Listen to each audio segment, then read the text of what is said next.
Hello बच्चों, कैसे हो। आशा करता हूँ कि आप सभी लोग अच्छे होंगे। तो आज हम एक्सरसाइज 10.1 स्टार्ट करेंगे। और इससे पिछले की वीडियो में मैंने एक्सरसाइज 10 पॉइंट बेसिक पढ़ा दिया है। 10.1 का जो बेसिक था उसका पढ़ा दिया है। तो आप वीडियो को जाकर देख सकते हैं। अगर आपने बेसिक वाली वीडियो नहीं देखी है तो ये वीडियो में आपको थोड़ी दिक्कत आएगी, तो आप पहली बेसिक वाली वीडियो देख लीजिए, तब इसे करिएगा। तो ये है मेरा एग्जाम्पल नंबर 1, मैंने उतार रखा है। ये है मेरा दक्षिण से 30 डिग्री पश्चिम में 40 किलोमीटर के विस्थापन का आलेखीय निरूपण कीजिए। भाई दक्षिण से 30 डिग्री पश्चिम में, तो सबसे पहले तो हम डायरेक्शन बना लेते हैं, दिशा। आपको पता है किसी भी कागज में 4 दिशाएं होती हैं, और ये भी पता होगा कि कौन सी दिशा कैसी होती है। जैसे मैं ये बनाऊं इतनी,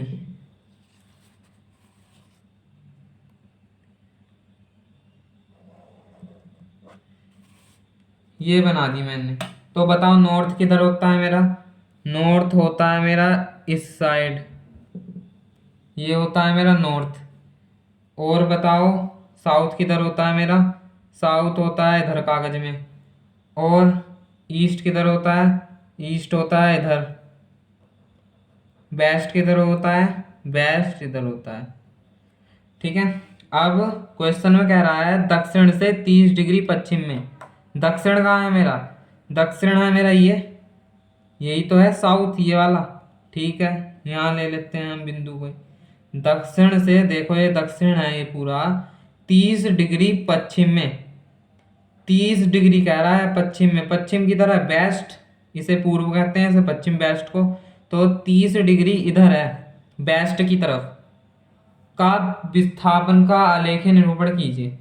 भाई ये बीच में ये 40 किलोमीटर के विस्थापन का करना है हमें, तो साउथ से 30 डिग्री का एंगल बना देंगे। यहाँ से नाप के नहीं बनाना है, अपने अंदाजे से बना लेना है। 30 डिग्री का कितना बनेगा, तो मैंने ये बना लिया, कुछ इस प्रकार से बनेगा। ये इस प्रकार से बनेगा।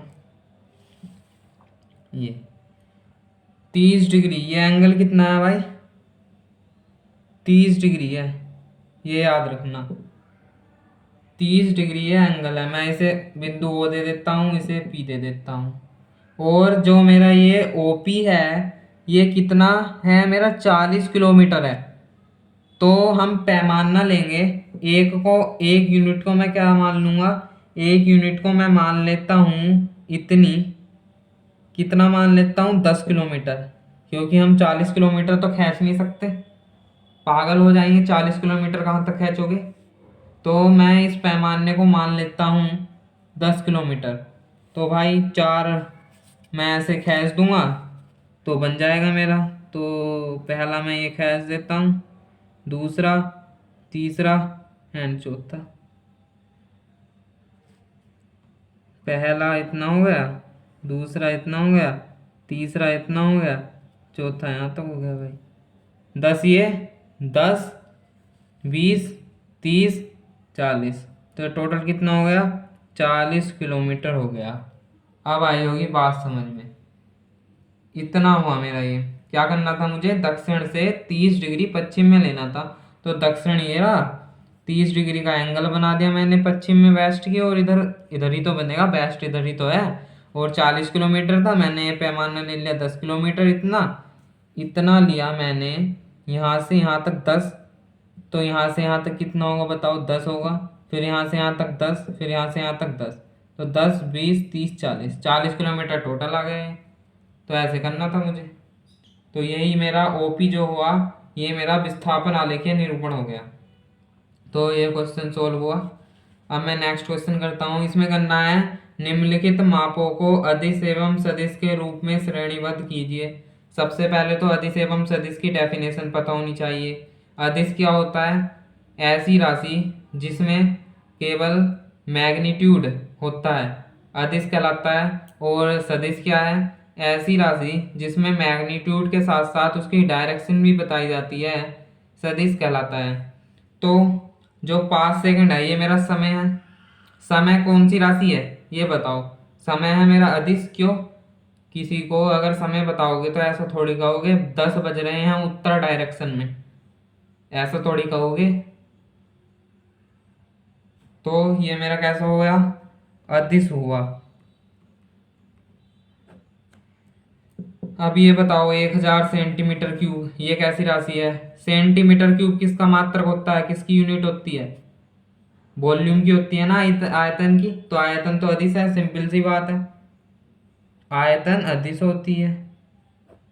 ये बताओ 10 न्यूटन, एफ की यूनिट होती है, बल की यूनिट होती है न्यूटन।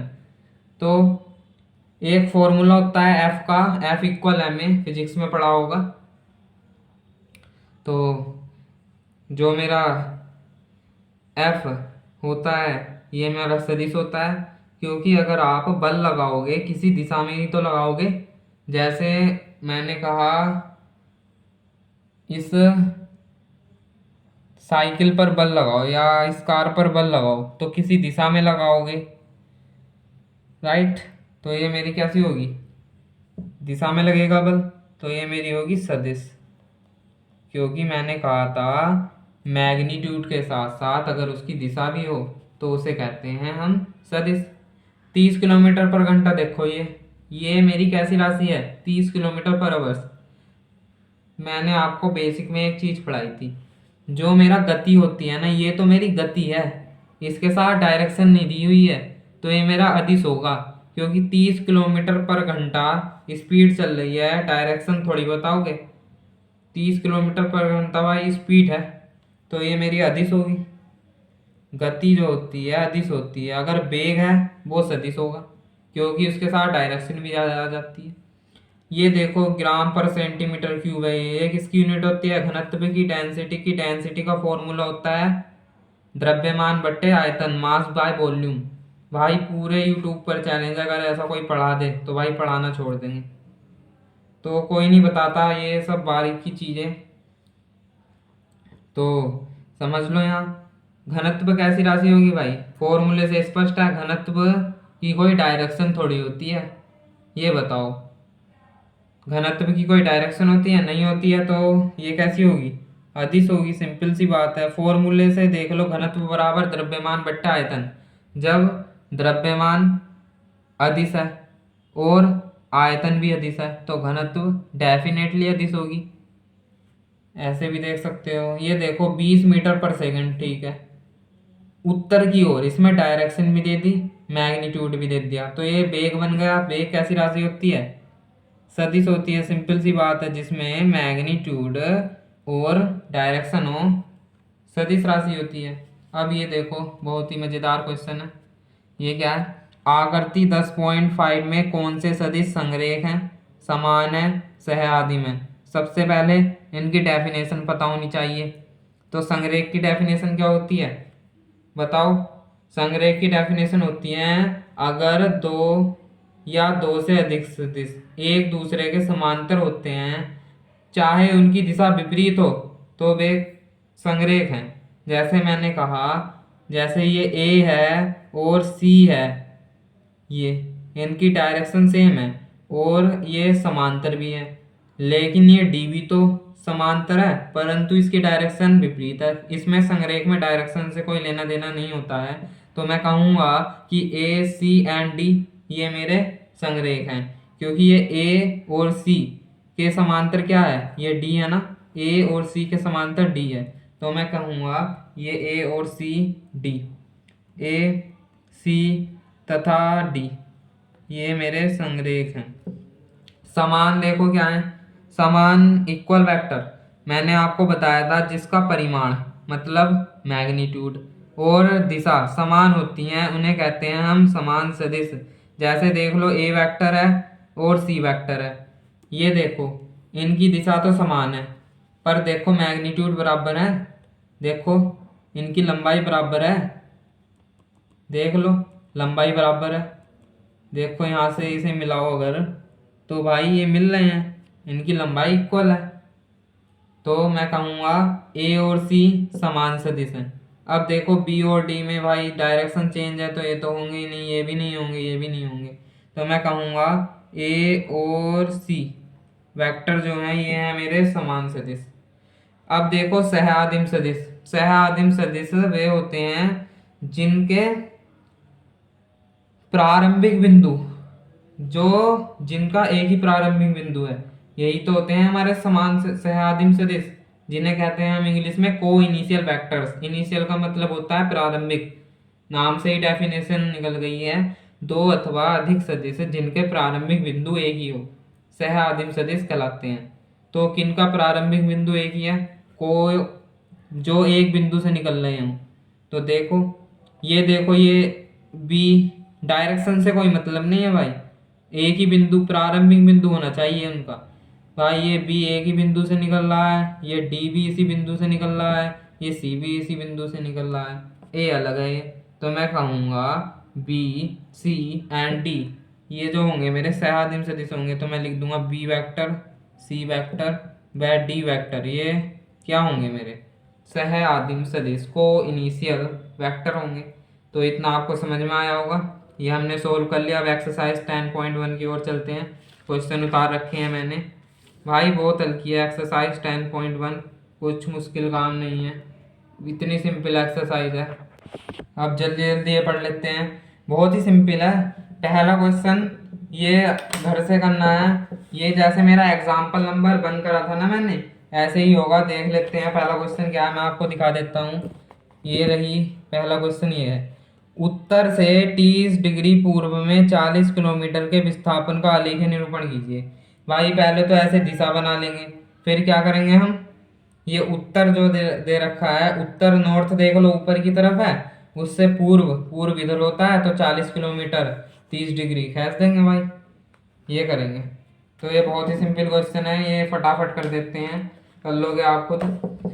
करें सेकंड क्वेश्चन, करें, करो भाई। निम्नलिखित मापों को अदिश एवं सदिश के रूप में श्रेणीबद्ध कीजिए। यहाँ कुछ माप दे रखी हैं, इन्हें बताना है कौन सा अदिश है कौन सा सदिश है। सबसे पहले इसे देखो 10 किलोग्राम को, 10 किलोग्राम ये तो मास है।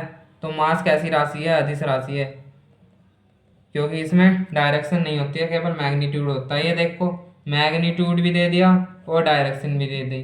तो ऐसी कौन सी राशि है जिसमें मैग्नीट्यूड और डायरेक्शन होता है? मैं कहूँगा सदिश राशि है। ये देखो 40 डिग्री, 40 डिग्री भाई कौन सी दिशा में? ये तो दी नहीं मुझे, तो ये अदिश होगी, सिंपल सी बात है। अब देखो ये 40 वाट, देखो 40 वाट जैसे मेरा पावर है इतनी, इसकी पावर इतनी है 40 वाट है भाई, इसकी डायरेक्शन थोड़ी होती है, इतनी पावर है 40 वाट इस डायरेक्शन में, ऐसे थोड़ी कहोगे। तो ये भी अदिश है। अब देखो ये वाला देख लो 10 की पावर -19 कूलम में, तो सिंपल सा पता चल रहा है इसकी डायरेक्शन ही नहीं है, तो ये अदिश होगा, ये मैग्नीट्यूड है।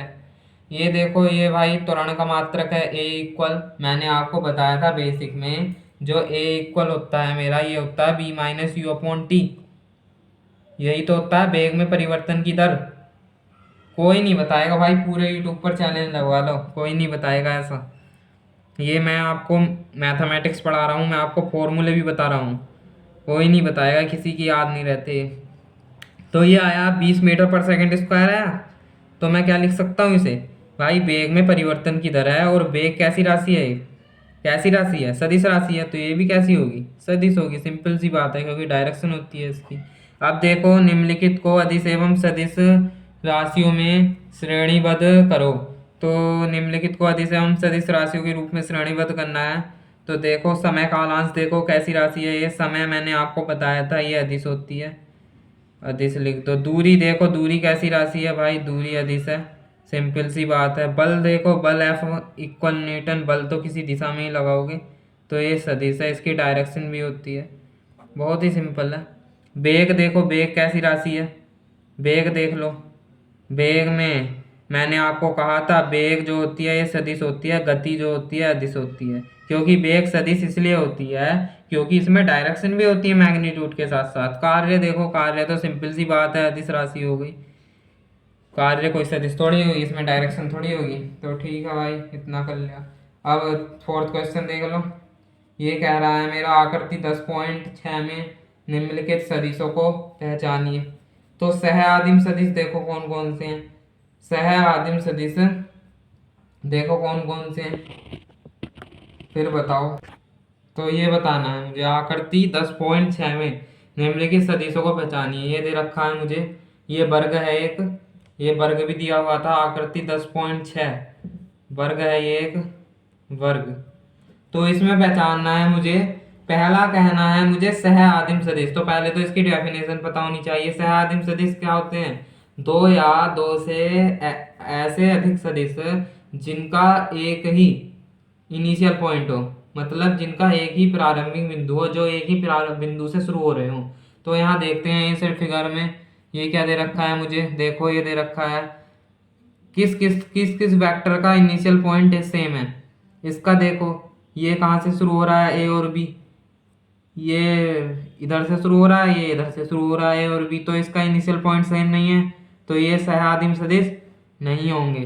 तो और इसका देखो जैसे ये ए और डी, इसका देखो ये इधर से शुरू हो रहा है और ये इधर से शुरू हो रहा है, तो ये होंगे, मैंने आपको क्या कहा था, जिनका प्रारंभिक बिंदु एक ही हो, जिन दो या दो से अधिक सदिशों का इनका प्रारंभिक बिंदु एक ही है। ए का भी यहाँ से शुरू हो रहा है और डी भी यहाँ से शुरू हो रहा है। अब सी और बी को चेक करो, भाई ये तो नहीं होंगे, तो मेरा ए और डी राइट होंगे। तो ए और डी सह सदिश होंगे, ए वेक्टर व डी वेक्टर। एनसीईआरटी बुक में आपकी गलत दे रखा है, तो आंसर मत देखना बुक में, क्योंकि गलत दे रखा है उसमें। कुछ टीचर क्या करते हैं भाई, उनको रटा होता है, आंसर देख के सीधे लगा देते हैं, रीजन तो बताते नहीं, तो गलत दे रखा है आपकी बुक में। ए और डी सही आंसर होगा। समान देखो इक्वल क्या होगा भाई, जिसके मैग्नीट्यूड और दिशा डायरेक्शन सेम होती है ना, इक्वल वेक्टर होते हैं। तो समान देखो कौन कौन से हैं, दिशा समान होनी चाहिए, इनकी तो विपरीत दिशा है, तो ए और सी को तो छोड़ो। अब बी और डी को चेक करो, भाई ये बी है, इनकी डायरेक्शन सेम है, अब देखो क्या इनका मैग्नीट्यूड सेम है, भाई ये एक वर्ग है, तो जब एक वर्ग है तो वर्ग की सभी भुजाएं इक्वल होती हैं, तो ये दोनों इक्वल होंगी, तो मैं कह सकता हूँ बी एंड डी समान होंगे, बी वेक्टर व डी वेक्टर, ऐसे देखना है। और यहाँ देखो संरेख परंतु असमान, क्या है ये, संरेख परंतु असमान। तो संरेख की मैंने डेफिनेशन बताई थी, दो या दो से अधिक ऐसे सदिश जो तीसरे एक दूसरे के समांतर हो, दो या दो से अधिक ऐसे सदिश जो एक दूसरे के समांतर हो, संरेख तो कहलाते हैं। परंतु यहाँ बताना है संरेख तो हो परंतु असमान हो, उनकी डायरेक्शन जो है विपरीत हो। ये देखो ये तो होंगे नहीं, क्योंकि ये डायरेक्शन सेम है इनकी, तो असमान बताने हैं। ए देखो और सी देखो, ये समांतर है परंतु इनकी डायरेक्शन अपोजिट है, तो मेरा राइट आंसर होगा ए वेक्टर व सी वेक्टर, तो ये करेक्ट होगा मेरा। अब मेरा फोर्थ क्वेश्चन हो गया। फिफ्थ क्वेश्चन देखो, फिफ्थ क्वेश्चन में सही गलत लगाने हैं, बहुत ही सिंपल है, तो मैं आपको दिखा देता हूँ, ये मैंने क्वेश्चन उतारा नहीं है बुक में ही दिखा देता हूँ। देखो पहला देखो, निम्नलिखित का उत्तर सत्य अथवा असत्य के रूप में दीजिए।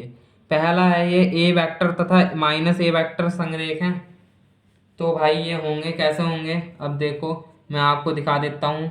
अगर मैंने कोई ए वेक्टर बनाया, ए वेक्टर देखो, ए वेक्टर मैंने ये बनाया, और माइनस ए वेक्टर कैसे होगा, डायरेक्शन उसकी अपोजिट होगी भाई, तो ये संरेख होंगे, ये समांतर हैं एक दूसरे के।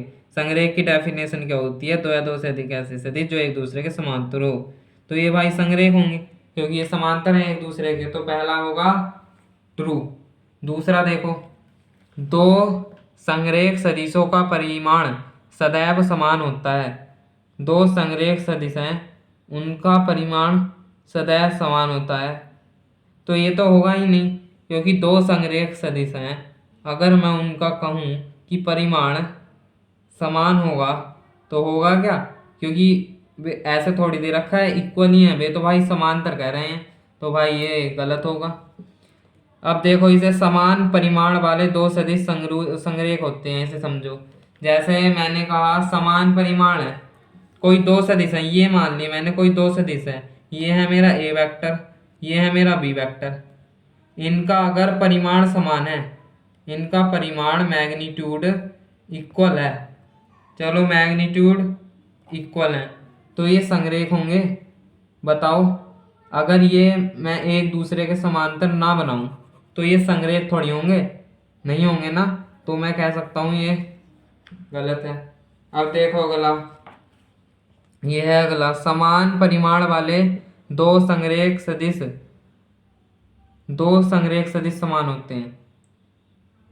समान परिमाण वाले दो संरेख सदिश, देखो क्या है ये, समान परिमाण वाले दो संरेख सदिश। पहले तो संरेख सदिश कौन कौन से हैं, मैंने लिया एक ये और एक ये दोनों एक दूसरे के समांतर है, मैंने कहा संरेख कह रहा है ना। और इनका मैग्नीट्यूड दो है, दोनों का इक्वल है, मैग्नीट्यूड परिमाण इक्वल है, तो मैग्नीट्यूड लिख लो इक्वल है इन दोनों का। जब मैग्नीट्यूड इक्वल होगा तो मैं कह सकता हूँ कि जब, देखो इसमें क्या पूछ रहा है मुझसे, दो संरेख सदिश समान होते हैं, क्या ये समान होंगे अगर मैं इनकी डायरेक्शन विपरीत बना दूं, डायरेक्शन विपरीत बना दूं तो क्या ये समान होंगे, समान नहीं होंगे क्योंकि इनकी डायरेक्शन अपोजिट होगी। तो मैं कह सकता हूँ ये भी रॉन्ग है, ये भी रॉन्ग है, रॉन्ग लगा दो इसे। तो 10.1 और उसके एग्जाम्पल करें आज की इस वीडियो में। तो वीडियो पसंद आई हो तो लाइक करिएगा एंड सब्सक्राइब करिएगा चैनल पर, और अपने फ्रेंड सर्कल को शेयर कीजिएगा वीडियो कि भाई एजुकेशन अड्डा PCM चैनल पर मैथमेटिक्स शुरू हो गई है, 10th चैप्टर कराया जा रहा है भाई, पूरे यूट्यूब पर चैलेंज है, अगर मेरा जैसा कोई पढ़ा जाए तो पढ़ाना छोड़ दूंगा, चैलेंज है भाई, खुला चैलेंज दे रहा हूँ। तो आज की इस वीडियो को यहीं एंड करते हैं।